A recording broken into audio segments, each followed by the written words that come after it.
Salve a tutti, approfondimento dedicato allo spopolamento di Venezia, alla battaglia che Venezia.com ormai da più di un decennio sta cavalcando, sta facendo per la città. Allora, com'è cambiata la città in questi, diciamo che lo spopolamento appunto è cominciato ormai da 50 anni, com'è cambiata Venezia in questi anni? Venezia è cambiata perché intanto ha 20, 30, 40 mila abitanti di meno e si vedono perché io ho 43 anni. Anzi, non si vedono, diciamo. No, sì, il contrario, si vede che non si vedono. Si vede che non si vedono.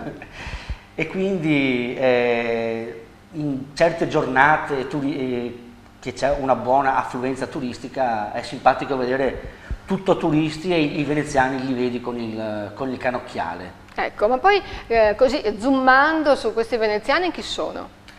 I veneziani attuali sono composti dagli indiani, cioè noi, gli indiani che resistono nelle proprie riserve, gli indigeni che resistono nelle proprie riserve. Abbiamo fatto anche una manifestazione, il carnevale, tutti vestiti da indiani in maniera ironica.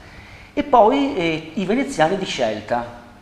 I veneziani per scelta sono quei veneziani che hanno deciso di abitare a Venezia e sono provenienti da tutta Veneto, Italia e tutto il mondo. Beh, ecco, per esempio, probabilmente affascinati da questa immagine che vedete alle nostre spalle, l'abbiamo scelta apposta, non è un'immagine turistica, no? È uno scorcio così di Venezia, di un quartiere di Venezia, no? C'è una barca con un veneziano, insomma non si vedono gondole con turisti, è questo il volto che tutti vorrebbero vedere tutti i giorni, no? Beh, indubbiamente ci sono due Venezie, c'è la Venezia loro e la Venezia nostra, che si mettono in collegamento. La Venezia nostra naturalmente è senza turisti ed è riassunta da questa immagine. Cioè, il veneziano quando può cerca di levarsi dai giri turistici e si va a fare un giro dove non trova turisti, non perché non gli piacciono i turisti, ma perché vuole godersi la sua Venezia per gli affari propri. Certo, ecco, però poi ci sono anche i veneziani che vivono Venezia come la loro città perché magari ci lavorano, però poi la sera sono costretti a lasciarla e ad andare in terraferma. Eh sì, quelli sono i veneziani pendolari che hanno dovuto lasciare Venezia. Sono stato anch'io uno di loro per 4 anni e quindi so benissimo cosa vuol dire andare su e giù tra Venezia e la terraferma. Addirittura alcuni veneziani di terraferma sono talmente legati a Venezia che nessuno se n'è accorto che sono in terraferma da anni e quindi siamo talmente abituati a vederli per strada e parlare con loro che... Quindi continuano ad alimentare, diciamo, questa rete sociale, sì, pur sì, non abitandoci. Sì, è un'anomalia, no? Quindi insomma è anche sbagliato forse dire Venezia popolata solo da 60.000 veneziani. No, sicuramente di giorno è abitata da più persone.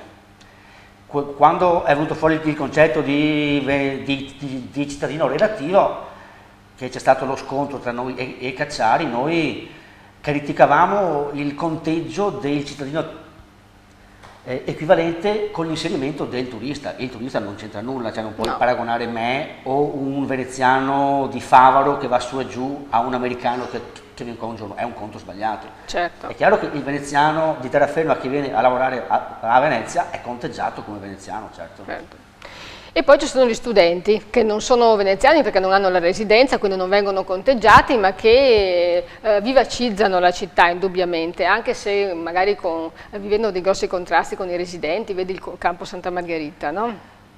Certo, perché anche gli studenti sono un altro mondo a parte. Noi veneziani normali cerchiamo di accoglierli e di capirli perché siamo stati giovani anche noi e anche noi abbiamo vissuto quegli anni di spensieratezza e quindi è difficile però trovare un equilibrio tra queste due vite diverse, la vita nostra familiare normale e la vita dello studente. Ci dovrebbe essere sempre tolleranza e reciproco rispetto. La ricetta per far convivere questi veneziani è possibilmente riuscire anche a farne arrivare di più, ne abbiamo già parlato nelle puntate precedenti, ma insomma c'è una ricetta così veloce che si può snocciolare per far convivere tutti tranquillamente? Non è facile perché ci troviamo in spazi ristrettissimi tutti insieme e tutti con esigenze diverse. In ogni caso io mi auspico che Venezia sia ripopolata da persone che gli vogliono bene e vogliono vivere a Venezia per sempre, cioè perché... Quindi non importa che siano veneziani doc, l'importante no. è che amino la città. Ma no, mia moglie è polacca, è veneziana doc ormai, abita qui da 10 anni.